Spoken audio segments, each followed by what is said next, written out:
On my neck was her lipstick, and her perfume lingered on my blouse as the front door creaked open. I initially believed it was Ivan, my husband, but my blood ran cold. I almost pushed Dean away in alarm.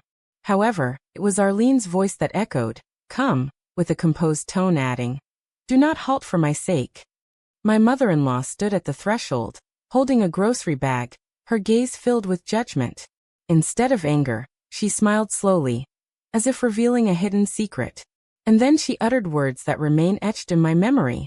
"You have always wondered what it would be like to be with a woman like you. That was the day my life, my reality, cleaved in two.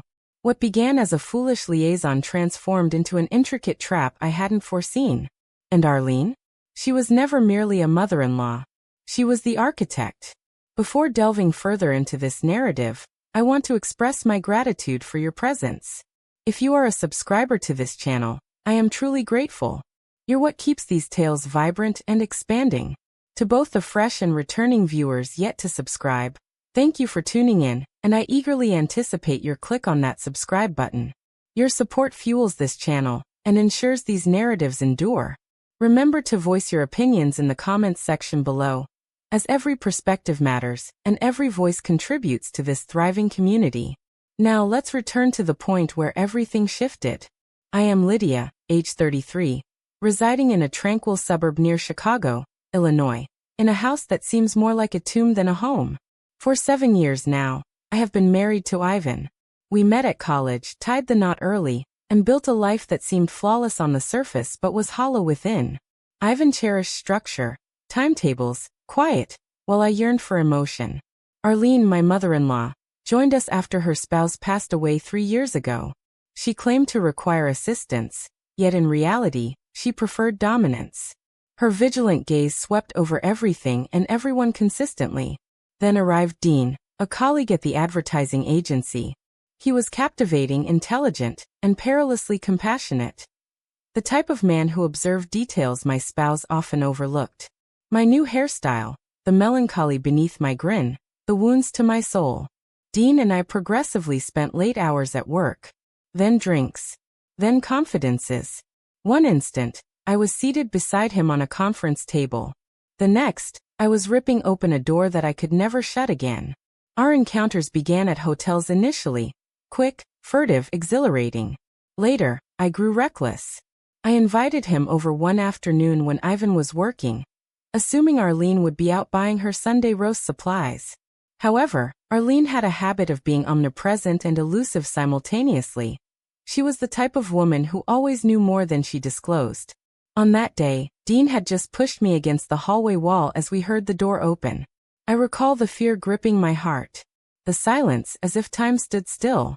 Then Arlene emerged, unafraid and composed. No screams, no accusations, just quiet observation. I fumbled for excuses, tried to explain, but Arlene remained unfazed. She gently placed her shopping bag aside, as if nothing extraordinary had transpired. "I'd always suspected Ivan found you distant," she said, staring deeply into my eyes. "You deserve something warmer." Dean was left speechless. I trembled. And then Arlene advanced, shattering the fragments of my composure with her next words. "I've always been intrigued," she continued. "You are captivating, Lydia. And I have fantasized about this moment more than once." It wasn't mere curiosity echoing in her voice. There was a hint of ownership, of dominion. And suddenly, it became clear that it was not me who had transgressed the rules that day, but I had stepped right into hers. In life, there are instances when time seems to stretch endlessly, not due to beauty, but because of fear. In my hallway, partially clothed and heart racing, I struggled to comprehend the words my mother-in-law had spoken moments ago. I've fantasized about this scenario before, more times than I care to remember. Dean looked at me in silent bewilderment, seeking an explanation for the chaos. None was forthcoming. Arlene stood there, her hand still on the wall, flicking her gaze between us as if debating a flavor preference instead of confronting betrayal. Without waiting for approval, she moved past us into the living room, showing no signs of distress or surprise. Almost as if she had every right to be there because, in many ways, she did. That night, sleep eluded me completely. Dean rushed off in panic. I anticipated Arlene erupting at dinner, perhaps revealing my secret to Ivan. But she remained silent, even serving roasted chicken, mashed potatoes, and offering me extra gravy. The silence was more unnerving than any shouting could have been. 2 days later, she summoned me to her room claiming she wanted to discuss something. What unfolded was not a lecture, but an unsettling conversation. She confided she shared loneliness with me, echoing decades of feeling overlooked herself. Married to a man for his status, she felt submerged by motherhood and social pretenses. What followed was something I'd never forget. "Lydia," she said, "we aren't so dissimilar. We yearn for power in places we can't wield it." I tried to dissuade her, explaining Dean and I were over, feeling ashamed, but she merely smiled and replied, "No, you don't yet. Not entirely, but you will." A sudden transformation ensued. Arlene began encroaching everywhere. She would surreptitiously touch my arm, offer whispered compliments, and make jokes about intercepting Dean and me with a self-satisfied glint in her eye. This wasn't flirtation. It was control.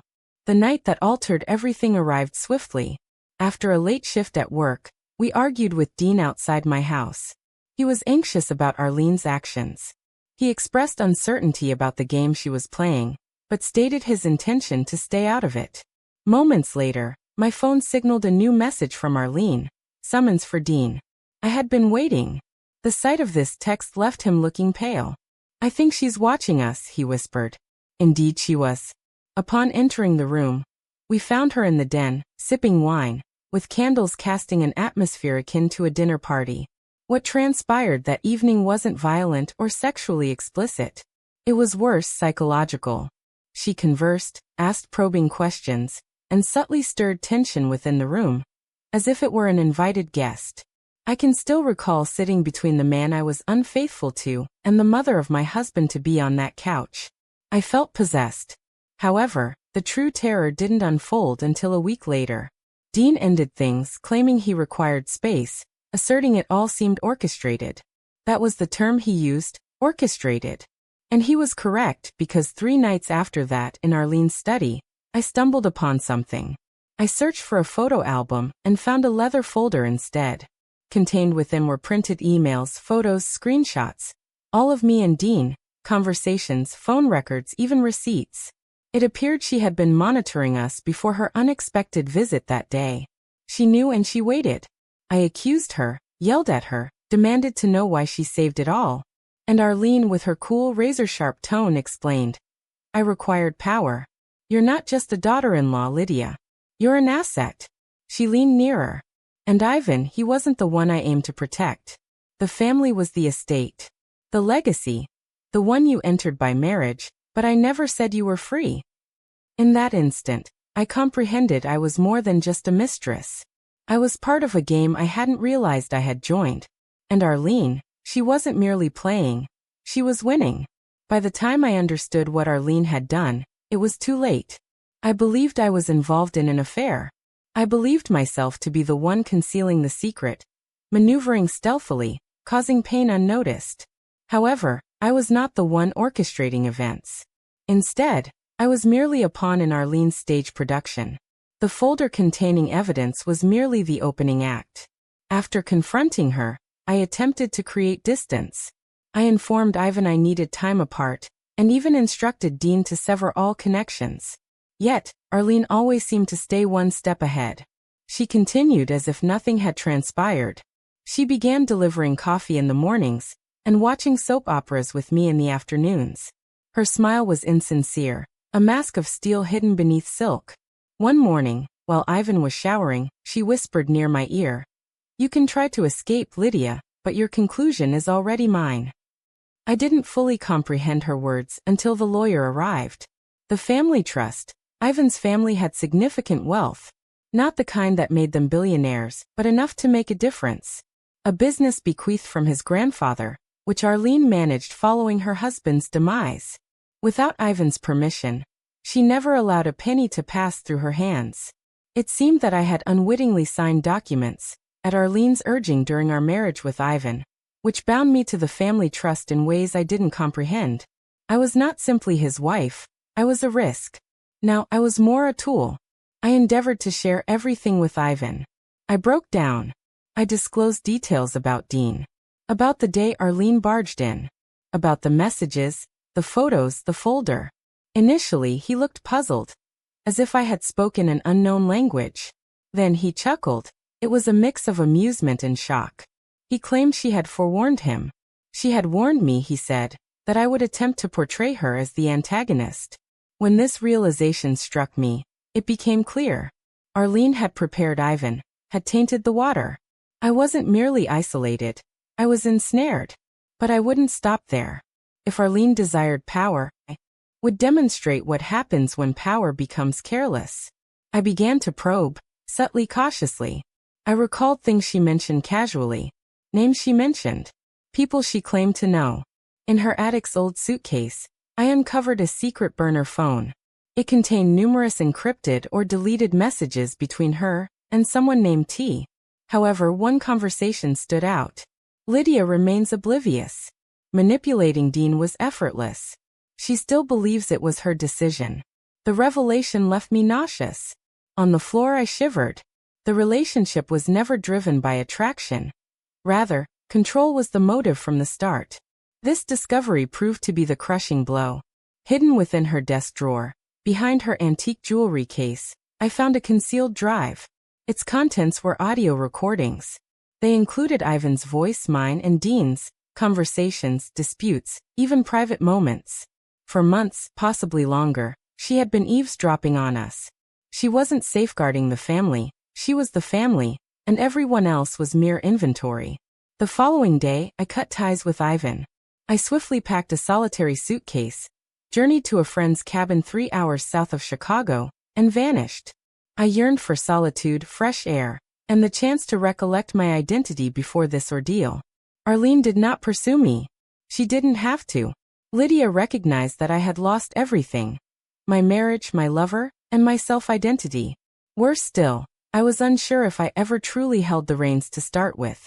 In hindsight, there is a form of treachery so profound, it carves a mark on one's identity.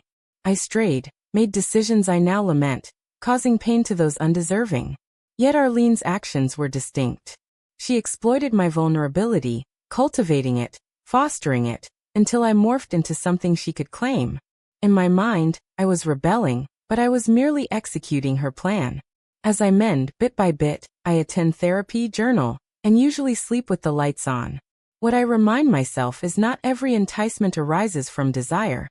Some originate from power. If Lydia's tale stirred you in any way, share your thoughts below. How would you have reacted if you were Lydia?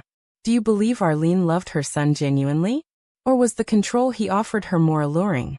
Share your insights in the comments section, give a thumbs up to this video, and pass it along to those who might benefit from it.